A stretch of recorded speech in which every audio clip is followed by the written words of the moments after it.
High dear students, আমরা last যে ভিডিওটা করেছিলাম সেখানে তোমাদের কেমিক্যাল কাইনেটিক্সের যে পার্টগুলো ছিল সেগুলো হচ্ছিল। তো আজকে একটা ওই কেমিক্যাল কাইনেটিক্সের নেক্সট পার্টটা হবে। তো সেখানে আমরা কি কি পড়বো, কতগুলো ইন্টারেস্টিং জিনিস পড়বো। একটা হচ্ছে ধরো বিক্রিয়া যে দু ধরনের হয়, একটা মৌলিক বিক্রিয়া, একটা জটিল বিক্রিয়া, এবং একটা বিক্রিয়ার আণবিকতা কি হয়, বিক্রিয়ার মেকানিজম কি হয় মানে ক্রিয়া কৌশল, এবং কোন একটা বিক্রিয়াতে অন্তর্বর্তী পদার্থ কখন গঠিত হবে বা সেই অন্তর্বর্তী পদার্থটা কি, এবং একটা বিক্রিয়ার আরডিএস বা রেট ডিটারমাইনিং স্টেপ, অর্থাৎ যেটা বিক্রিয়ার হার নির্ণায়ক ধাপ, সেই সম্পর্কে। ঠিক আছে, তো দেখো প্রথমে আমরা যদি মৌলিক বিক্রিয়া ভাবি, যে মৌলিক বিক্রিয়া, ধরো আমি একটা উদাহরণ লিখেছি এ প্লাস বি থেকে সি প্লাস ডি, অর্থাৎ এ প্লাস বি হচ্ছে তোমার রিয়াক্ট্যান্ট এবং সি প্লাস ডি হচ্ছে প্রোডাক্ট। এটা বিক্রিয়ক পদার্থ, এটা বিক্রিয়াজাত, এগুলো বলছে। ধরো মৌলিক বিক্রিয়া মানে কি, তোমাকে ফার্স্ট একটা জিনিস জানতে হবে যে মৌলিক বিক্রিয়া মানে এক ধাপ বিক্রিয়া, অর্থাৎ এ এবং বি বিক্রিয়া করেছে, এক ধাপে সি আর ডি উৎপন্ন হয়েছে। ঠিক আছে, বলছি যদি এটা মৌলিক বিক্রিয়া হয় তাহলে কি হবে না, এই বিক্রিয়ার ক্ষেত্রে পরীক্ষালব্ধ বিক্রিয়া হার সমীকরণ অনুযায়ী বিক্রিয়া হার আর সমান কি হবে, তাহলে বিক্রিয়কের গাঢ়ত্ব, বিক্রিয়ক মানে কে, তাহলে ধ্রুবক আসবে কে ইন্টু বিক্রিয়ক, বিক্রিয়ক মানে এ ছিল, তার গাঢ়ত্ব অর্থাৎ concentration of A into concentration of B. এবার দেখো এর আগে অনুসংখ্যা কত, এক, বি এর আগেও এক, সেই জন্য এখানে দেখো বিক্রিয়ক দুটার যে গাঢ়ত্বের ঘাত সেটাও কিন্তু এক, এর যে গাঢ়ত্বের ঘাত সেটাও এক, বি এর যে গাঢ়ত্ব সেটার ঘাতও এক। অর্থাৎ কি দেখতে পাচ্ছি যে সমীকরণ যেটা রয়েছে সেই সমীকরণ অনুযায়ী বিক্রিয়কগুলোর যে অনুসংখ্যা এবং যে বিক্রিয়া হারের সমীকরণ, সেই বিক্রিয়া হারের সমীকরণে বিক্রিয়কগুলোর গাঢ়ত্বের ঘাত একই, এখানে এক রয়েছে সেজন্য এখানেও এক, এখানে এক, এখানে। অর্থাৎ কি দেখতে পাচ্ছি যে মৌলিক বিক্রিয়াতে বিক্রিয়কগুলোর গাঢ়ত্বের যে ঘাত হয় সেই গাঢ়ত্বের ঘাতটা ওই বিক্রিয়কের অণু বা বিক্রিয়কের মূল সংখ্যার সঙ্গে সমান হবে। তাহলে মৌলিক বিক্রিয়া কি বোঝা গেল না, মৌলিক বিক্রিয়া হচ্ছে একটি মাত্র ধাপে সংঘটিত হবে এমন একটা বিক্রিয়া, এবং এই বিক্রিয়াতে মাঝে কোনো স্টেপ নেই, মানে মাঝে কোনো পদার্থ উৎপন্ন হবে না, সরাসরি এ প্লাস বি বিক্রিয়া করবে, এ আর বি বিক্রিয়া করছে, সি প্লাস ডি উৎপন্ন হচ্ছে। ঠিক আছে, ধরো একটা বিক্রিয়া, ধরো তোমরা হচ্ছে অর্গানিকে যেটা করেছো, ধরো CH3Br তার সাথে ধরো ক্ষার NOH এর বিক্রিয়া হচ্ছে, সেখান থেকে কি হবে CH3OH প্লাস NaBr। এবারে ধরো এই বিক্রিয়াটা তোমাকে ধরো বিক্রিয়া হার সমীকরণটা অনুযায়ী বিক্রিয়া হার সমান বলে দিল K into concentration of CH3Br into concentration of NaOH। তাহলে দেখো এই সমীকরণটা আগে দেখো, সমীকরণে দেখো বিক্রিয়ক কে কে রয়েছে, CH3Br NOH, তাদের গাঢ়ত্বের ঘাত কত, এখানেও এক, এখানেও এক। এবারে তোমাকে সমীকরণটা দেখতে হবে। দেখো সমীকরণে CH3Br এর আগে অনুসংখ্যা কত, এক, একই রকম NOH এর সমীকরণের আগে কত, এক। তার মানে কি বলতে পারবো, এই বিক্রিয়াটা মৌলিক বিক্রিয়া। কারণ কি, দুটো ক্ষেত্রে সেম হচ্ছে, গাঢ়ত্বের ঘাতও যায়, এখানে অনুসংখ্যাও তাই, সেই জন্য এটা মৌলিক বিক্রিয়া হয়েছে। এবার ধরো জটিল বিক্রিয়া, বলছি জটিল বিক্রিয়া মানে কি, ধরো একটা বিক্রিয়া আমি তোমাকে বললাম এ প্লাস বি থেকে এম প্লাস এন, কিন্তু এটা জটিল বিক্রিয়া, অর্থাৎ এই বিক্রিয়াটা একেবারে হয়নি এরকম। ধরো আমরা যদি ধরে নিই দুটো স্টেপে হয়েছে, ধরো স্টেপ ওয়ান ধরে নিচ্ছি এ প্লাস বি বিক্রিয়া করে, ধরো সেখান থেকে ধরো এম প্লাস সি উৎপন্ন করেছে। আবার ধরো দ্বিতীয় স্টেপে এই সি ভেঙে গিয়ে বা বিয়োজিত হয়ে এন উৎপন্ন করেছে, এটা হচ্ছে স্টেপ টু। তাহলে আলটিমেটলি কি হচ্ছে দেখো, ওভারঅল বিক্রিয়াটা কি হবে, ওভারঅল যদি রিয়াকশনটা দেখি তাহলে দেখো এখানেও সি, এখানে সি কেটে যাবে, তাহলে কি পড়ে থাকবে এ প্লাস বি, সেখান থেকে M plus N, M N, সেই জন্য এম প্লাস এন। ঠিক আছে, তার মানে কি বোঝা গেল যে এই বিক্রিয়াটা একটা ধাপে হয়নি, কটা ধাপে হয়েছে, দুটো ধাপে। এবং একটা জিনিস দেখো যে দুটো ধাপে যে হয়েছে সেই দুটো ধাপের মধ্যে একটা পদার্থ উৎপন্ন হয়েছে, যে পদার্থটা দেখো প্রথম ধাপে সি উৎপন্ন হয়েছিল, সেই সি আবার দ্বিতীয় ধাপে বিক্রিয়া করে শেষ হয়ে গেছে, শেষ হয়ে এন উৎপন্ন করেছে। তার মানে আলটিমেটলি সি নেই। এই সি কে কি বলে পরে বলবো আবার, এই সি হচ্ছে অন্তর্বর্তী যৌগ বা অন্তর্বর্তী পদার্থ। তার মানে জটিল বিক্রিয়াতে একটা অন্তর্বর্তী পদার্থ উৎপন্ন হবে, সেই অন্তর্বর্তী পদার্থটা আবার বিশ্লিষ্ট হয়ে বিক্রিয়াতে ট্রান্সফার হবে। সুতরাং জটিল বিক্রিয়া দেখা যাচ্ছে কি একটা ধাপে ঘটছে না, দুটো ধাপে ঘটছে।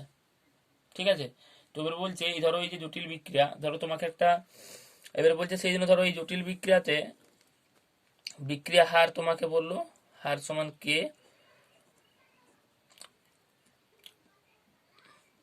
ধরো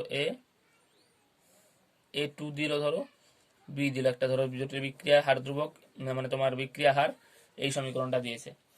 তার মানে কি বোঝা যাচ্ছে যে এ বিক্রিয়কের সাপেক্ষে বিক্রিয়ার ক্রম 2 এবং বি বিক্রিয়কের সাপেক্ষে বিক্রিয়ার ক্রম 1, যেহেতু এর মাথায় 1 আছে ঘাতে। এর বলছে কিন্তু সমীকরণ যদি দেখি তাহলে সমীকরণ সাথে, ধরো আমি একটা যে কোনো অন্য সমীকরণ বলি, তাহলে দেখো সমীকরণের সাথে মিলবে না। কেন মিলবে না? তার কারণ এটাই যে বিক্রিয়াটাতে যে তোমাকে যে বিক্রিয়াটা দিবে সেই বিক্রিয়ার সাথে এটা মিলবে না, এই কারণেই যে কারণ এটা জটিল বিক্রিয়া বলে। হয়েছে? ধরো আমি তোমাকে এটা ছাড়ো, ধরো আমি একটা উদাহরণ দিচ্ছি তোমাকে যে কোনো, ধরো লেখা আছে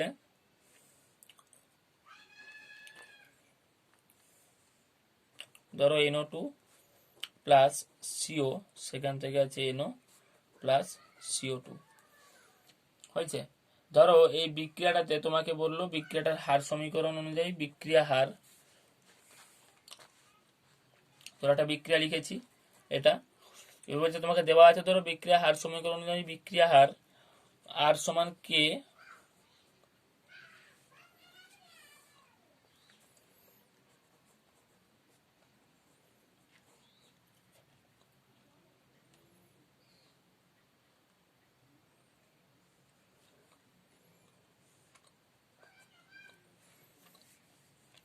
এরকম দেওয়া আছে। ঠিক আছে?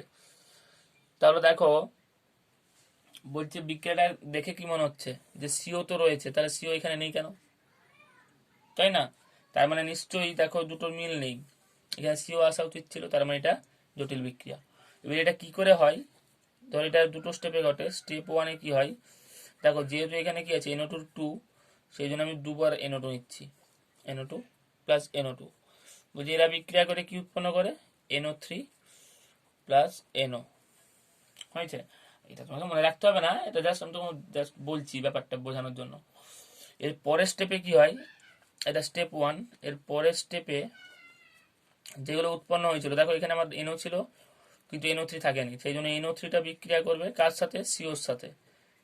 বিক্রিয়া করে কি উৎপন্ন করছে দেখো, বিক্রিয়া করে উৎপন্ন করছে NO2 প্লাস CO2।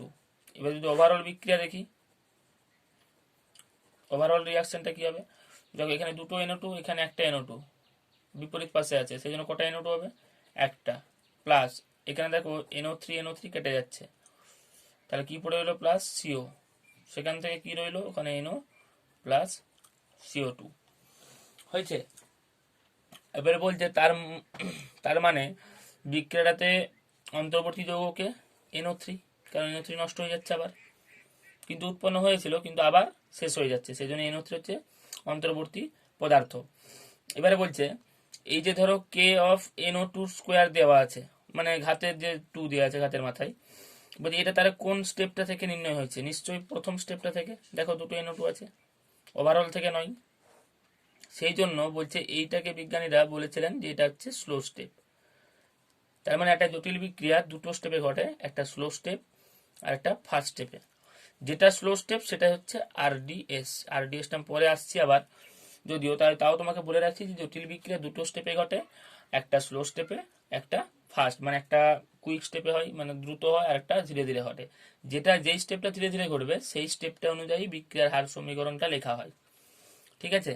সেই জন্য এখানে দেখো যেহেতু স্লো স্টেপ, এটা স্টেপ 1, সেই জন্য স্টেপ 1-এ দুটো বিক্রিয়া অংশগ্রহণ করেছে, মানে দুটো NO2, তার সংখ্যা কত হচ্ছে 2, সেই জন্য 2। কিন্তু ওভারঅল বিক্রিয়া দেখলে হবে না, তার মানে ওভারঅল বিক্রিয়ার সঙ্গে বিক্রিয়া হার সমীকরণের কোনো মিল থাকবে না, তখন সেটা হয়ে যাবে জটিল বিক্রিয়া। এবার দেখো এই স্টেপ 1 এবং স্টেপ 2, এই স্টেপ 1 পুরো বিক্রিয়াটা একটা স্টেপেই ঘটেছে, মানে NO2 দুটো যুক্ত হয়েছে, সেখান থেকে NO3 NO, তার মানে এই স্টেপটা, এটা একটা স্টেপেই ঘটেছে। আবার ধরো স্টেপ 2, এটাও একটা স্টেপে ঘটেছে, কিন্তু ওভারঅলটা দুটো স্টেপে ঘটেছে।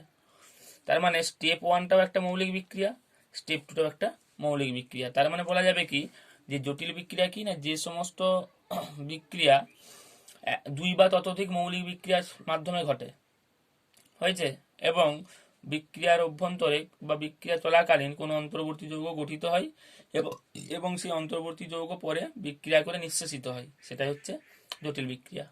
ঠিক আছে, এবারে বলছে একটা জিনিস যে বিক্রিয়ার আণবিকতা সম্পর্কে জানতে হবে। আণবিকতা বলছে, দেখো আণবিকতা কি বলছে। আণবিকতা, ধরো একটা বিক্রিয়া লিখছি এ প্লাস বি, সেখান থেকে ধরো সি প্লাস ডি। এবারে ধরো বিক্রিয়া হার সমীকরণ, যে বিক্রিয়া হার দেওয়া আছে কে ইন্টু এ ইন্টু বি। তাহলে দেখো এই যে হার সমীকরণ দেওয়া আছে, এটা বিক্রিয়া হার সমান এত।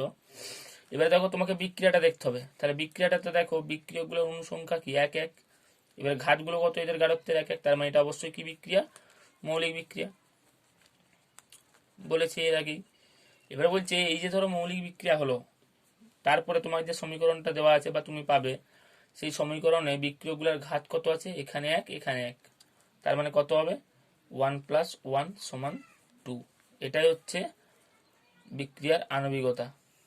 হয়েছে, মলিকুলারিটি যদি বলি এম, তাহলে এম মলিকুলারিটি বা আণবিকতা। অর্থাৎ আণবিকতা কি না, কোনো একটা রাসায়নিক বিক্রিয়াতে হয়েছে যতগুলো বিক্রিয়ক অণু, পরমাণু বা আয়ন অংশগ্রহণ করে তাদের সমষ্টি হচ্ছে বিক্রিয়ার আণবিকতা। কারণ দেখো বিক্রিয়ক অণু দুটো ছিল, সেজন্য দুটো ঘাত দুটো হয়েছে। আবার ধরো যদি এরকম হতো,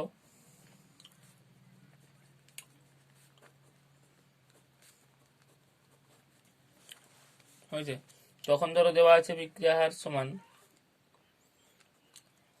কে into to the power alpha into ধরো B to the power beta দেওয়া আছে। মানে কি, এই যে বিক্রিয়া হার সমীকরণে যে বিক্রিয়কের যে গাঢ়ত্বের ঘাত, সেই ঘাতটা কিন্তু এ এর সমান হয়নি, অথবা এই যে বিটা, এই বিটা কিন্তু বি এর, এই ছোট বি এর সমান হয়নি। এটা পরীক্ষালব্ধ, মানে পরীক্ষা অনুযায়ী দেখা যায় আর কি, পরীক্ষা করে। এবার যেহেতু খাতা কলমে পরীক্ষা করা যায় না, সেই জন্য তোমাদেরকে এটা দিয়ে দেবে, চিন্তা নেই। ঠিক আছে, তো তখন তাহলে আণবিকতা কত হবে, তখন আণবিকতা হবে আলফা প্লাস বিটা। হয়েছে, তার মানে আণবিকতা যখন নির্ণয় হচ্ছে তখন কি বোঝা যাচ্ছে, যে আণবিকতা যে শুধু ধরো আলফা প্লাস বিটা বা এ প্লাস বি এরকম নয়, মানে তোমাকে বুঝে নিতে হবে যে ব্যাপারটা, যে এর আগে যখন ক্রম নির্ণয় করাই তখন এগুলো করেছি। হয়েছে, যে এই দুটোর যোগফল অর্থাৎ গাঢ়ত্বের ঘাতের যে সমষ্টি। হয়েছে, এবারে ধরো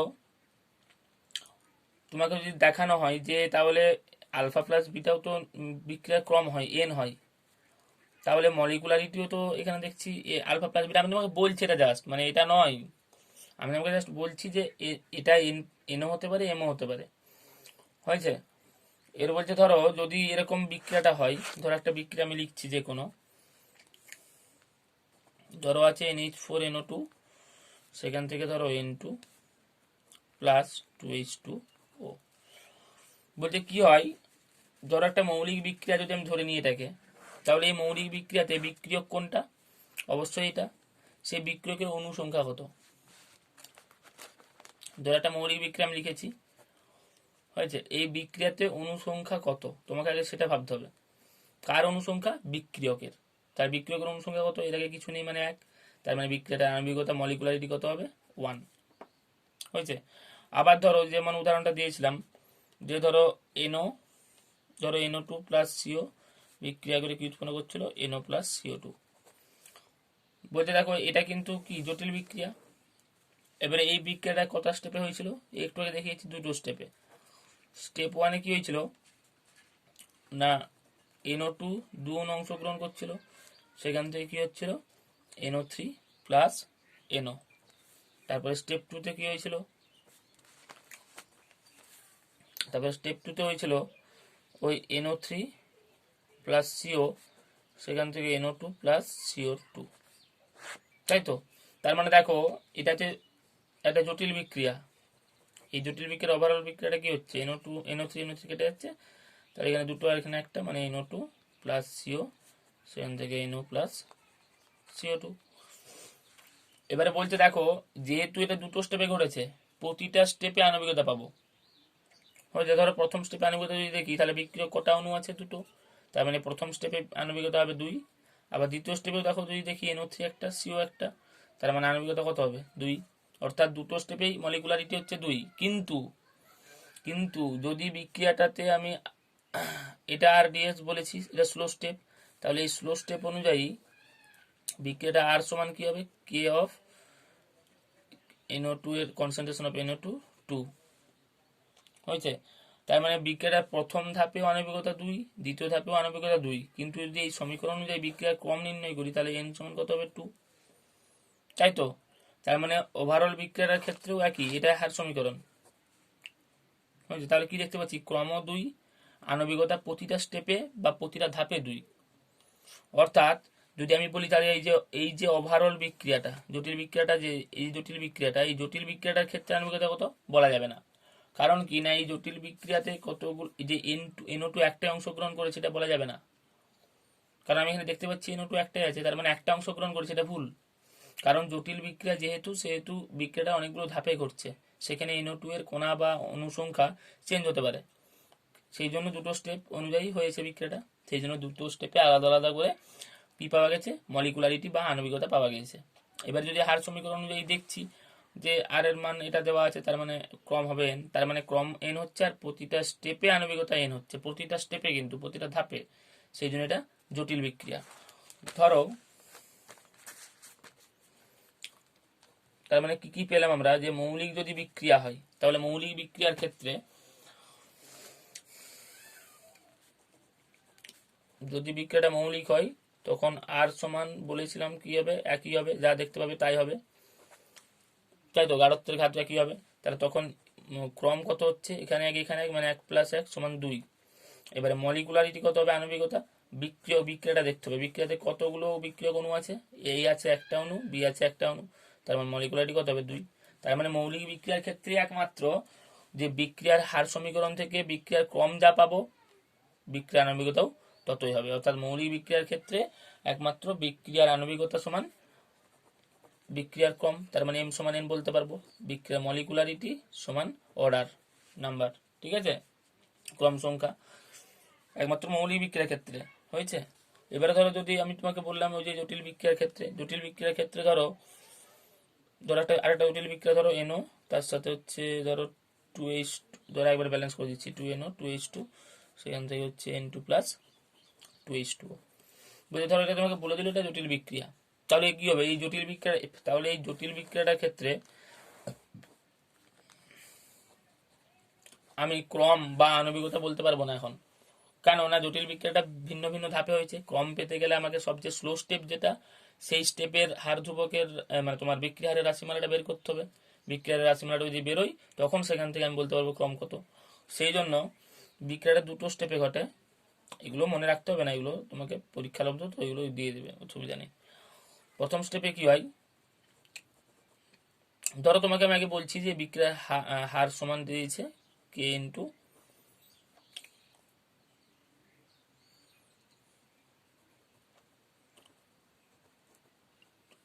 এরকম দিয়েছে। ধরো এটা হচ্ছে বিক্রিয়া হার সমীকরণ অনুযায়ী পরীক্ষালব্ধ যে বিক্রিয়া হার, সেই পরীক্ষালব্ধ বিক্রিয়া হার ধরো এটা দিয়েছে। তার মানে আমি কি দেখতে পাবো, যে পরীক্ষালব্ধ বিক্রিয়া হার যেটা, সেইটা যে স্লো স্টেপ, কারণ এই যে এখানে বিক্রিয়া হারটা লেখা হয়েছে এটা স্লো স্টেপ থেকে লেখা হয়েছে, তার মানে স্লো স্টেপটা ফার্স্ট স্টেপে তাহলে এই দুটো অংশগ্রহণ করবে, তার মানে NO করবে, আর তার সাথে H2। এবারে NOর মাথায় 2 আছে বলে NOর আগে 2 লিখেছি, H2 মাথায় কিছু নেই মানে H2।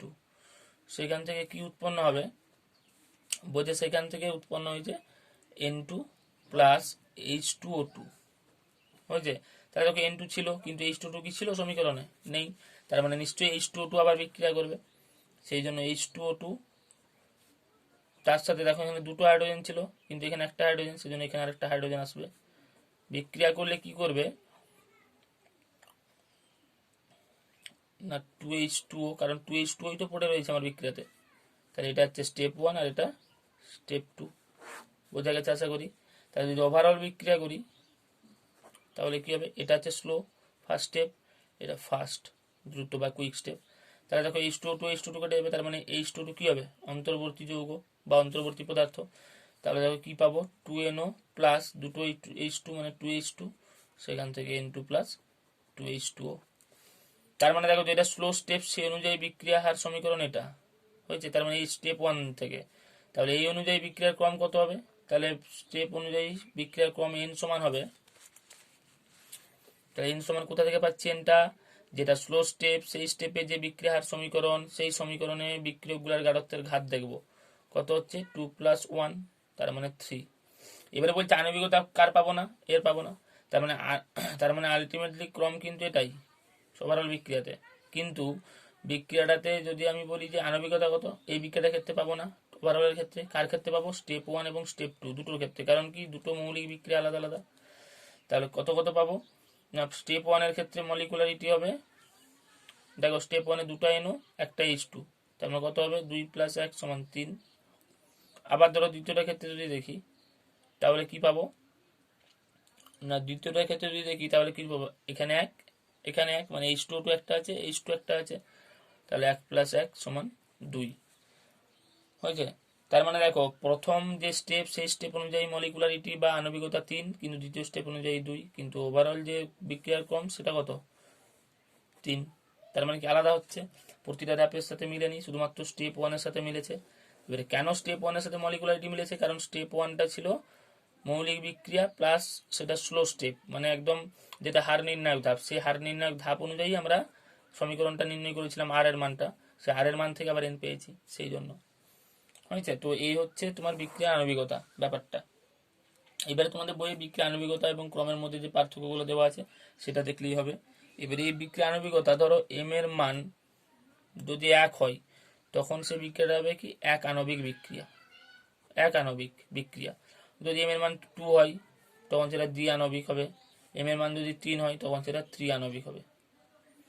এবারে বলছে এর চেয়ে বেশি কি হবে ত্রিআণবিকের পরে, বলছে না, আসলে ত্রিআণবিক যে বিক্রিয়া হয়, অর্থাৎ বিক্রিয়ক অণু বা আয়ন বা পরমাণু সংখ্যা 3টার বেশি হয়ে গেলে কি হয় না, বিক্রিয়ক অণুগুলোর মধ্যে যে সংঘর্ষ হয় সেই সংঘর্ষের সম্ভাবনা একবারে কমে যায়।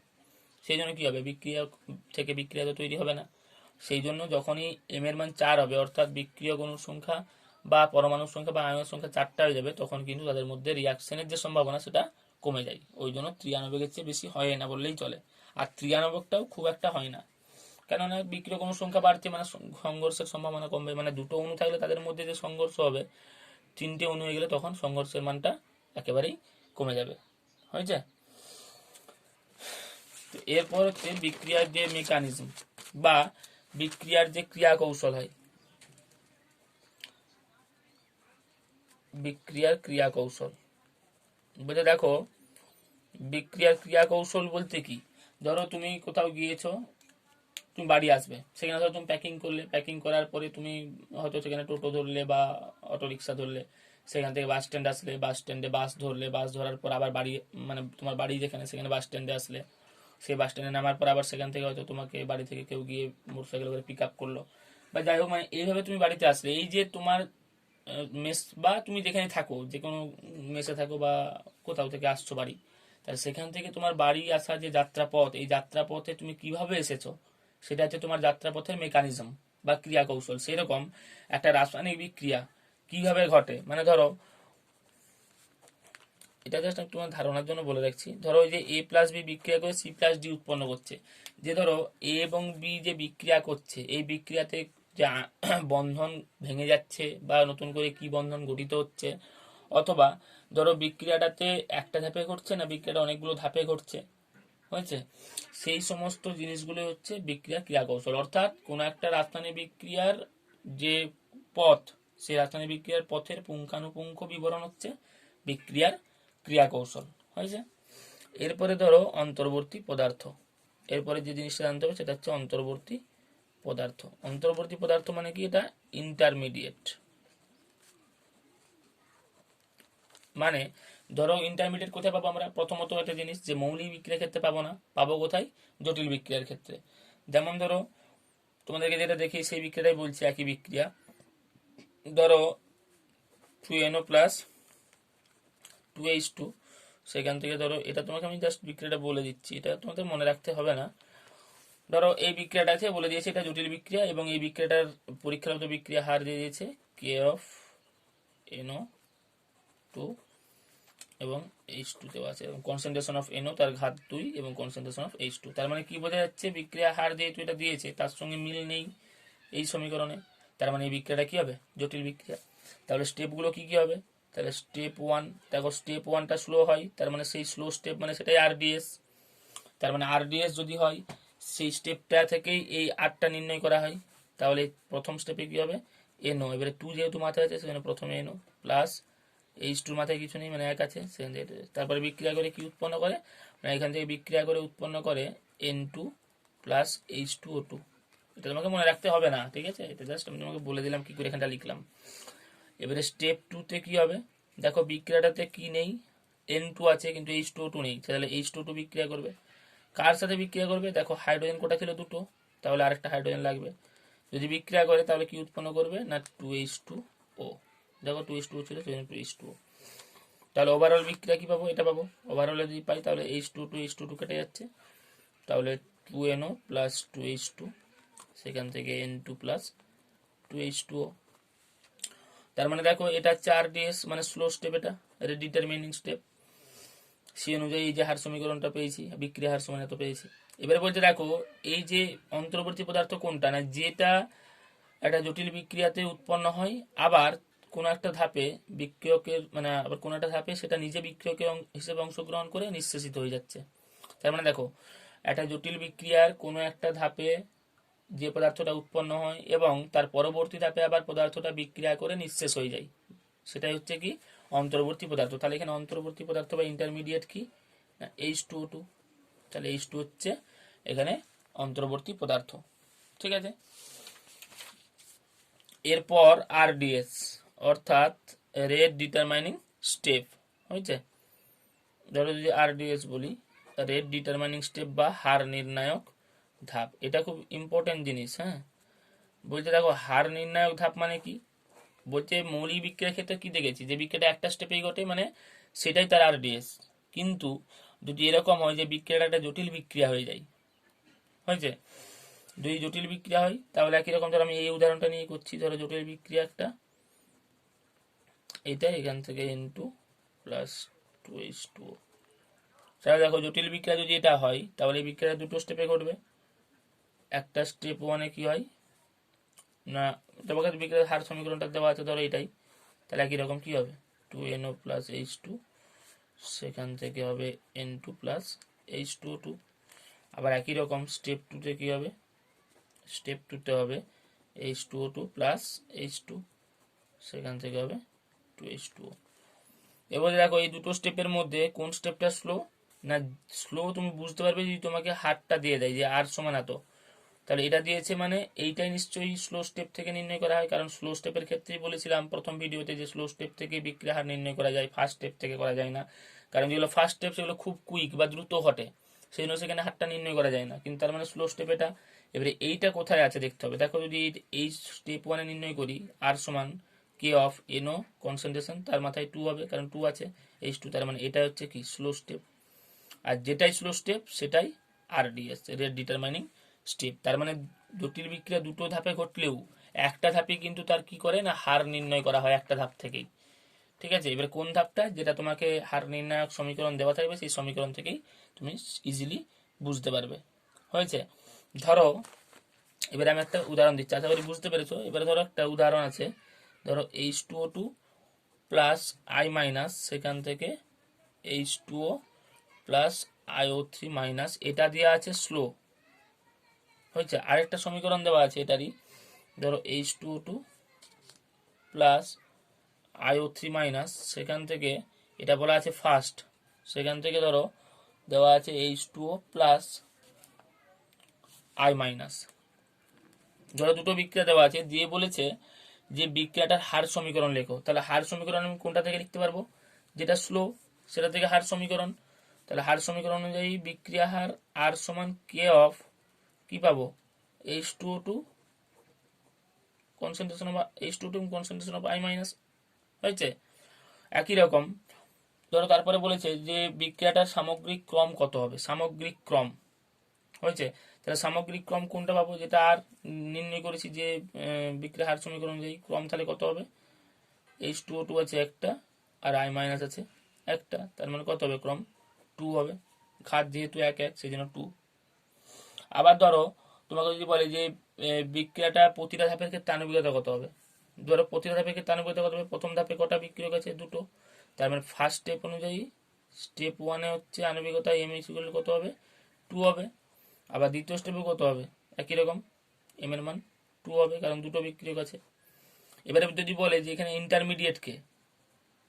ইন্টারমিডিয়েটকে বা অন্তর্বর্তী যৌগটাকে, দেখো যদি আমি এটা ওভারঅল করি তাহলে কে কে কাটবে, ওভারঅল যদি রিয়াকশন হয় তাহলে ওভারঅল রিয়াকশনে কে কে কাটবে দেখবো, এদিকে কি আছে, এদিকে দেখো আয়ো3 মাইনাস কেটে যাবে। এবারে H2O2 কোটা হবে, তাহলে দুটো, তাহলে 2H2O2। দেখো এবারে আই মাইনাস কেটে যাচ্ছে, তাহলে H2O2 থেকে কি উৎপন্ন হচ্ছে, 2H2O, দুটো H2 আছে। তাহলে ইন্টারমিডিয়েট কে হচ্ছে, ইন্টারমিডিয়েট হচ্ছে আয়ো3 মাইনাস, হয়েছে। দেখো কারণ আয়ো3 মাইনাস এখানে উৎপন্ন হয়েছিল, এখানেও আয়ো3 মাইনাস উৎপন্ন হয়েছে, মানে বিক্রিয়া অংশগ্রহণ করেছিল, তার মানে এখানে কি হবে, আয়ো3 মাইনাস। ঠিক আছে, এটা হচ্ছে ইন্টারমিডিয়েট। তাহলে এই হচ্ছে বিক্রিয়ার সামগ্রিক ক্রম। স্টেপ 1 আর স্টেপ 2-তে কীভাবে আনুপাতিকতা নির্ণয় হচ্ছে, আর এর মান এভাবে নির্ণয় করে দেয়। আশা করি বোঝা গেছে। তো এই হচ্ছে তোমাদের সামগ্রিক একটা জিনিস, হয়েছে। এবারে ধরো তোমাকে যদি আরেকটা আমি উদাহরণ দিয়ে যদি দেখাতে চাই, ধরো আরেকটা উদাহরণ আমি নিচ্ছি, যে কোনো ধরো দেওয়া আছে NO2 প্লাস NO2, সেখান থেকে দেওয়া আছে NO প্লাস NO3, এটা লেখা আছে স্লো, এটা মন্থর। তারপরে ধরো আছে NO3 প্লাস CO, সেখান থেকে হচ্ছে CO2 প্লাস NO, এখানে লেখা আছে এটা ফার্স্ট। দিয়ে তোমাকে বললো বিক্রিয়াটা হার সমীকরণ লেখো, তাহলে বিক্রিয়াটা হার সমীকরণ কোথা থেকে লিখতে পারবো, যেটা স্লো স্টেপ সেখান থেকে। তাহলে আর সমান k of NO2 into NO2, k of NO2 মানে NO2 কত লিখতে পারবো, 2, কারণ দুটোই তো NO2। তারপরে ধরো তোমাকে বললো বিক্রিয়ার ক্রম কত, তাহলে বিক্রিয়ার ক্রম কত হবে, 2, কারণ এই ঘাত কত আছে 2, তার মানে বিক্রিয়ার ক্রম হবে 2। তারপরে যদি তোমাকে বলে প্রতিটা স্টেপের আণবিকতা কত, তাহলে ফার্স্ট স্টেপের ক্ষেত্রে আণবিকতা কত হবে, দুটো অণু আছে মানে 2, দ্বিতীয় স্টেপের ক্ষেত্রেও দুটো অণু আছে। আর যদি বলে যে বিক্রিয়াতে অন্তর্বর্তী যৌগকে, দেখো যদি ওভারঅল বিক্রিয়া নির্ণয় করি তাহলে NO3 কেটে যাবে, তাই তো। তার মানে কি পাবো, NO3 হচ্ছে ইন্টারমিডিয়েট, তার মানে NO3 হবে ইন্টারমিডিয়েট, হয়েছে। তো এই হচ্ছে বিষয়, আশা করি বুঝতে পেরেছো। এর পরের দিন আমরা দুটো যে তোমাদের বিক্রিয়ার ক্রম অনুযায়ী দুটো বিক্রিয়া রয়েছে, একটা শূন্য ক্রম বিক্রিয়া আর একটা প্রথম ক্রম বিক্রিয়া, ওই দুটো বিক্রিয়া আলোচনা করব।